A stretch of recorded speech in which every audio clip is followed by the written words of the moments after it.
बिस्मिल्लाहिर्रहमानिर्रहीम। उम्मीद है आप सब खैरियत से होंगे।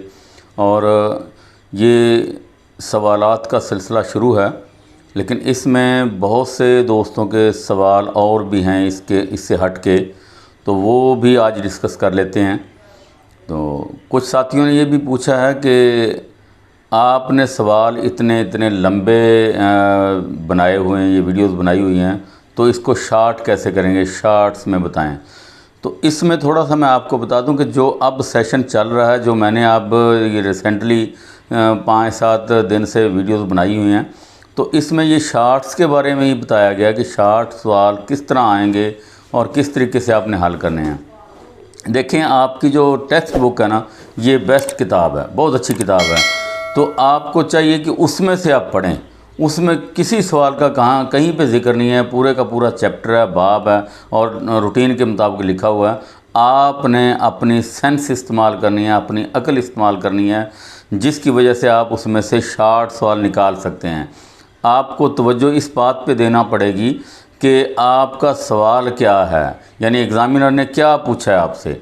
यानी अब वो पूछता है कि विटामिन ए क्या है, तो आप उसे ये नहीं जाएंगे कि किताब में तो बहुत लंबा लिखा हुआ है या मैंने उसमें बहुत ज़्यादा लंबा लिखा हुआ है, उस पर नहीं जाएंगे। आपको उसने सिर्फ पूछा है कि विटामिन ए क्या है, तो आप उसे बताएं कि ये चिकनाई में हल होने वाला नहीं है, ये चिकनाई में हल पजीर है, पानी में ना हल पजीर है, और ये आँखों के अंदराते के लिए बेहतर है, इसके रेटिनॉल इसका नाम है, और इसके ये फ़वाइद हैं। ये इतना ही, बस ज़्यादा नहीं सिल जाना, फ़वाइद की तरफ भी आपने नहीं जाना, सिर्फ ये है क्या चीज़, इतने ही जवाब देना है। सवाल पूरे को नहीं देखना। बेशक आपको पूरा सवाल सुनाया गया है, पढ़ के बताया गया, या आपने किताब से पढ़ा है, लेकिन आप सिर्फ इस बात पे तवज्जो देंगे कि एग्ज़ामिनर ने आपसे पूछा क्या है। तो इसी तरीके से आपसे पूछा जाता है कि विटामिन सी क्या है, तो उसका भी आप यही बताएंगे, ये चिकनाई में ना हाल पजीर है, ये पानी और अल्कोहल में हाल पजीर है, ये हमारे जिस्म के लिए इंतहाई ज़रूरी है, इससे आगे जाने की ज़रूरत नहीं है। अगर आप मज़ीद बताएंगे तो ये सवाल का अगला हो गया। हाँ, ये वो पूछ लेता है कि इसके फ़ायदे क्या हैं, तो फिर ये आप बता सकते हैं कि ये दांतों में जो मसूड़ों की सूजन होती है, विटामिन सी की कमी से होती है। शुक्र की बीमारी जो है वो विटामिन सी की कमी से होती है। टेंडन उज़लात भी विटामिन सी से ही बनते हैं। तो ये चंद एक चीज़ें आप लिख के बता सकते हैं। अगर उसने अगला पॉइंट पूछा है, अगर उसने सिर्फ इतना ही पूछा कि विटामिन सी क्या है, तो आप उसको ये बताएंगे कि ये विटामिन है, हमारे जिस्म के लिए ज़रूरी है, और ये चिकनाई में हाल पजीर नहीं है, ये पानी और अल्कोहल में हाल पजीर है। इतना आपको उसको जवाब दे देंगे। ये अपनी सेंस इस्तेमाल करनी है सवाल की तरफ। मेरे बताए हुए या किसी और टीचर के बताए हुए या टेक्स्ट बुक के बताए हुए में इतना लंबा जो वहाँ पर लिखा हुआ वो आपने लंबा नहीं लिखना है। आपसे सिर्फ इतना पूछा गया कि शार्ट क्वेश्चन, शार्ट जवाब दें आप, तो उसी के हिसाब से आपने जवाब देना है। ये बातें आप अपने ज़हन में रखें। दूसरा सवाल भाई का ये था कि कुछ ऐसे सवाल हैं जो पहले पेपर में भी हैं और दूसरे में भी हैं। जैसे विटामिन्स हैं, ये पहले पेपर में भी हैं और दूसरे में भी हैं। डेफिनेटली ये आ सकते हैं, पहले में भी आ सकते हैं, दूसरे में भी आ सकते हैं, लेकिन एग्ज़ामिनर जो है वो पेपर इस लिहाज से बनाता है कि पूरी किताब भी कवर हो जाए और सवाल भी मुनासिब बन जाएँ। तो दोनों चीज़ों को वो मद्देनज़र रख के क्वेश्चन पेपर बनाता है।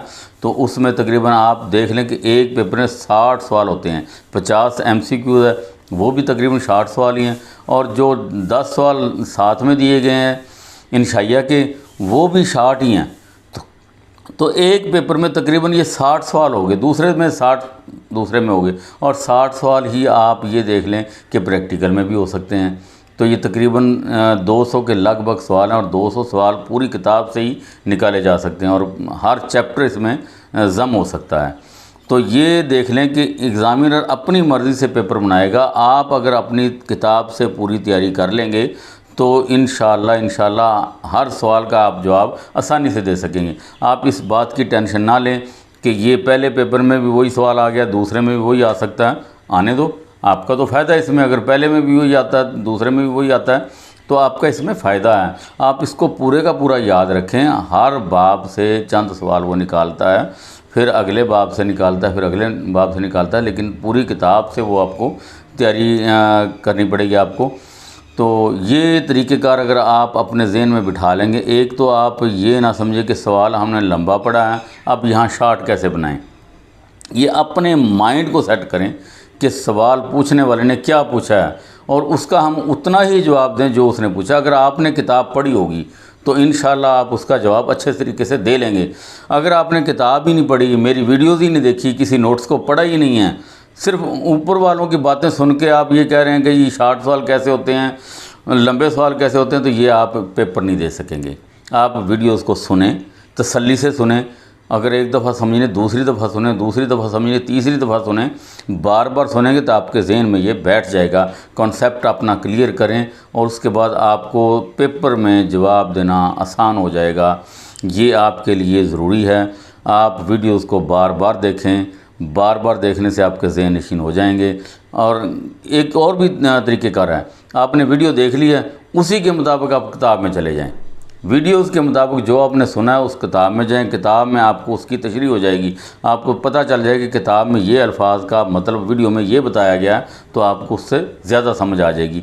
दोनों चीज़ों से तैयारी करें, एक चीज़ से ना तैयारी करें सिर्फ वीडियो से ही ना, किताब को भी सामने रखें, अपने जो टेक्स्ट बुक है ना उसके साथ मुताबिकत करें, वैसे कुछ ना करें।